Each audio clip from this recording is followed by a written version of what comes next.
السلام علیکم ویورز، امید ہے آپ خیریت سے ہوں گے۔ میرا کل کا ایپیسوڈ آپ کو بہت پسند آیا ہوگا۔ آپ ویوز تو دیتے ہیں لیکن میرے چینل کو سبسکرائب نہیں کرتے، تو چینل کو سبسکرائب کرنا مت بھولیں۔ آج میں لمس جنوں کے ایپیسوڈ 4 کے ساتھ آئی ہوں، تو امید ہے آپ کو یہ ایپیسوڈ بھی دوسرے ایپیسوڈز کی طرح بہت زیادہ پسند آئے گا۔ تو آئیے چلتے ہیں ہم اپنے ایپیسوڈ 4 کی طرف۔ شامین نے پتہ نہیں کیسے یہ سفر طے کیا تھا کہ اس کا ایک ایک لمحہ بہت اذیت سے کٹ رہا تھا، یہ سوچ کر کہ پتہ نہیں اس کے پاپا کس حالت میں ہوں گے۔ شامیر اپنی فیملی سے بہت پیار تھا۔ شامیر کو اچھی طرح سے یہ پتہ تھا کہ اس کے پاپا پر یہ حملہ اس کی وجہ سے ہوا ہے۔ یہ حملہ صرف اسے ڈرانے کے لیے ہی کیا گیا تھا۔ ایریا میں گاڑی کو کھڑا کر کے وہ بھاگتا ہوا ہاسپٹل کے اندر داخل ہوا اور ریسیپشن سے پوچھتا ہوا آپریشن تھیٹر کی طرف بھاگا۔ بھاگتے ہوئے وہ کسی فلم کا ہیرو لگ رہا تھا کیونکہ اس کی پرسنالٹی بہت دبنگ تھی۔ اوپر سے فل یونیفارم پہنے ہوئے وہ اور بھی دیشنگ لگ رہا تھا۔ دیکھیے مسز ملک، آپ کے شوہر کی کنڈیشن کافی سیریس ہے۔ ہم اس طرح سے ان کا علاج شروع نہیں کر سکتے کیونکہ یہ ایک پولیس کیس ہے۔ آپ کو پہلے پولیس کی کارروائی پوری کرنی ہوگی، اس کے بعد ہی ان کا آپریشن ہو سکے گا۔ ڈاکٹر جب رفعت بیگم سے یہ بول رہا تھا اسی وقت شامیر ان کے پاس پہنچا تھا۔ میرم نے جیسے ہی اپنے بھائی کو دیکھا وہ بھاگتی ہوئی اپنے بھائی کے گلے لگ کر رو رہی تھی اور رفعت بیگم بھی اپنے بیٹے کے گلے لگ کر رو رہی تھی۔ ماما پریشان نہ ہو، انشاءاللہ پاپا ٹھیک ہو جائیں گے۔ اس طرح تو آپ اپنی طبیعت بھی خراب کر لیں گی۔ آپ اللہ سے دعا کریں۔ شامیر اپنی ماں کو اپنے سینے سے لگائے ہوئے دلاسا دے رہا تھا۔ میرب بیٹا آپ بھی چپ کر جاؤ اور ماما کو تسلی دو، میں آ گیا ہوں، انشاءاللہ سب کچھ ٹھیک ہو جائے گا، پریشان نہیں ہو، اللہ سے دعا کرو، اللہ ضرور پاپا کو ٹھیک کر دیں گے۔ بیٹا یہ لوگ تمہارے پاپا کا آپریشن نہیں کر رہے، ان کا کہنا ہے کہ یہ ایک پولیس کیس ہے، پہلے ہمیں پولیس کی کارروائی پوری کرنی پڑے گی، اس کے بعد ہی آپریشن ہو سکے گا۔ آپ پریشان نہ ہوں، میں آ گیا ہوں، میں سب کچھ دیکھ لوں گا۔ Hi doctor, I am A C P Shamir Malik. Shamir doctor کے ساتھ ہاتھ ملاتے ہوئے اپنا تعارف کروا رہا تھا۔ آپ مجھے بتائیں کیا کارروائی پوری کرنی ہوگی؟ سر آپ یہاں پر آ گئے ہیں تو سمجھے کارروائی پوری ہو گئی ہے۔ ڈاکٹر نے جیسے ہی شامیر کا نام سنا تو وہ ساری کارروائی بھول گیا تھا کیونکہ اے سی پی شامیر کی بہادری کے چرچے تو پورے شہر میں عام تھے۔ بچے بچے کے منہ پر اے سی پی شامیر ملک کا نام تھا۔ جب سے وہ تھانہ ڈی ایچ اے میں ٹرانسفر ہو کر آیا تھا اس نے مجرموں کے ناک میں دم کر رکھا تھا۔ اس کی بہادری کے چرچے اس قدر تھے کہ بچے اسکول فنکشن میں اے سی پی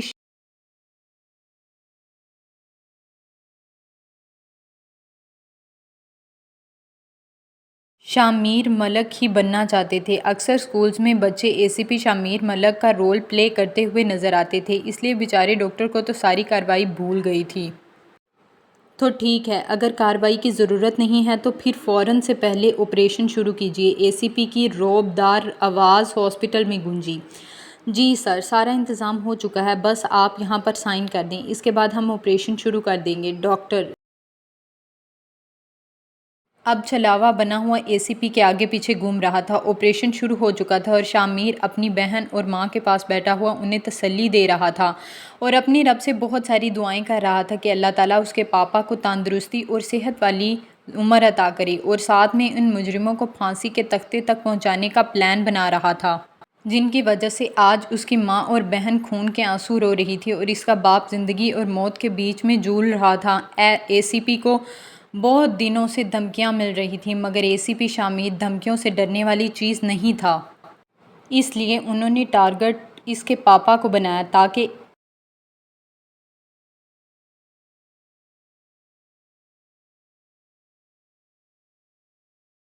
اے سی پی شامیر کو ڈرا سکیں۔ شامیر اس وقت ایک بہت ہی بڑا کیس ہینڈل کر رہا تھا، ایک بہت ہی بڑے ذمہ دار کا بیٹا تھا جس نے گاؤں کی ایک معصوم سی لڑکی جو ایک غریب گھر سے تعلق رکھتی تھی اس کا ریپ کیا تھا۔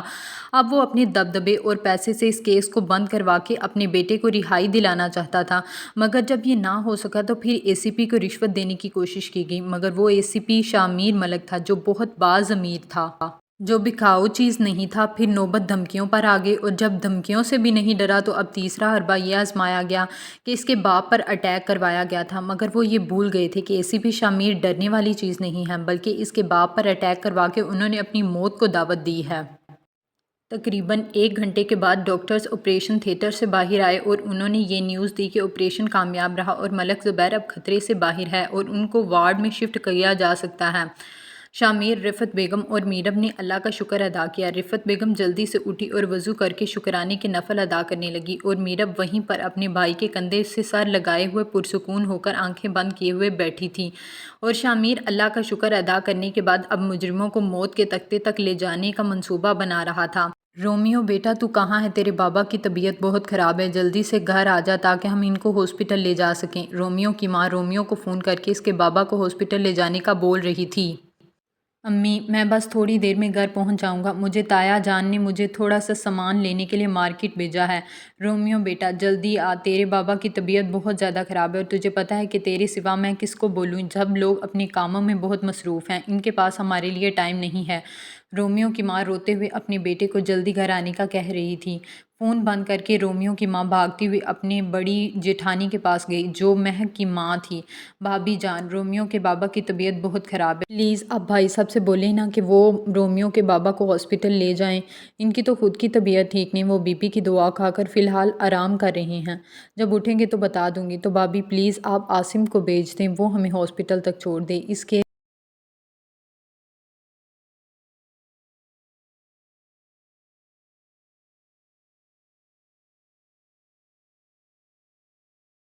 آگے میں سب دیکھ لوں گی۔ عاصم رومیو کے بڑے تایا کے بیٹے کا نام تھا جو مہک کا چھوٹا بھائی تھا۔ نہیں، وہ تو بالکل نہیں جا سکتا، میرا بچہ ابھی ابھی تو کالج سے واپس آیا ہے، وہ تو نہیں جا سکتا، بہت تھکا ہوا ہے اور بول بھی رہا تھا کہ اس کے سر میں درد ہے۔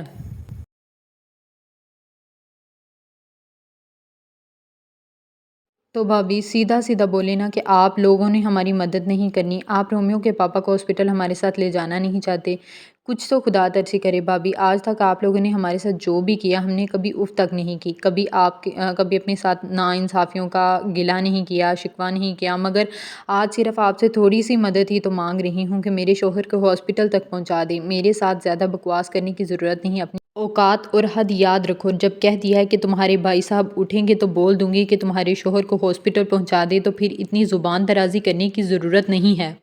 بھابھی میں نے آج تک آپ سے کبھی زبان درازی نہیں کی، آج بھی میں آپ سے زبان درازی نہیں کر رہی، یہ تو میرے اندر کا دکھ ہے جو کڑوے الفاظ بن کر میرے منہ سے باہر آ گیا ہے۔ میں اس کی معذرت کرتی ہوں، پلیز آپ بھائی صاحب کو اٹھا دیں، رومیو کے پاپا کے سینے میں بہت درد ہو رہا ہے، میں آپ کے آگے ہاتھ جوڑتی ہوں۔ امی کیا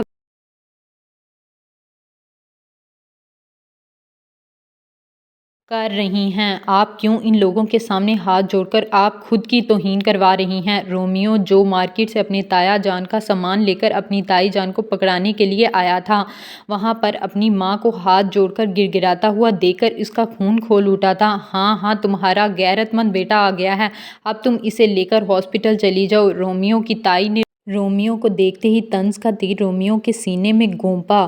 تائی جان، کبھی کوئی موقع خالی بھی جانے دیا کریں، کبھی تو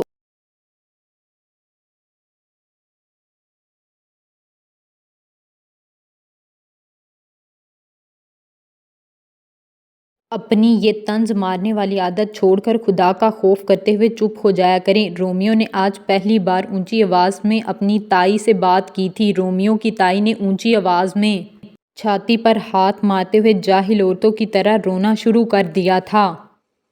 اس کی آواز سن کر اس کا بیٹا عاصم اور رومیو کا تایا دونوں ہی روم سے باہر آ گئے اور مہک بھی۔ امی کیا ہوا؟ امی کیا ہوا؟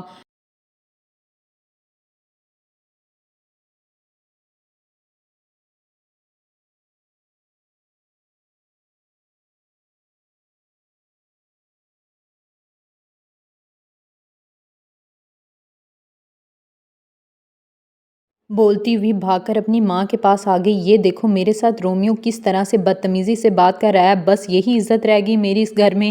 تمہاری ہمت کیسے ہوئی میری ماں کے ساتھ بدتمیزی سے بات کرنے کی؟